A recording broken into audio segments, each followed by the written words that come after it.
లేవీయుల ముందర ఆ మందసమునకు ఈ వైపున ఆ వైపున నిలిచిరి. వారిలో సగము మంది గెరిజీము కొండ ఎదుటను, సగము మంది ఏబాలు కొండ ఎదుటను నిలువగా, యెహోషువ ఆ ధర్మశాస్త్ర గ్రంథములో వ్రాయబడిన వాటన్నిటినీ బట్టి ఆ ధర్మశాస్త్ర వాక్యములనన్నిటినీ అనగా దాని దీవెన వచనమును దాని శాప వచనమును చదివి వినిపించెను. స్త్రీలను, పిల్లలను, వారి మధ్య నుండి పరదేశులను వినుచుండగా యెహోషువ సర్వ సమాజమునెదుట మోషే ఆజ్ఞాపించిన వాటన్నిటిలో చదువక విడిచిన మాట ఒక్కటియూ లేదు. ఇంతటితో యెహోషువ 8వ అధ్యాయంలో ఉన్న 35 వచనములు పూర్తి చేయబడినవి.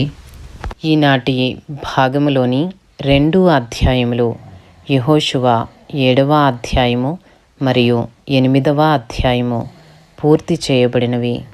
Thank you lord.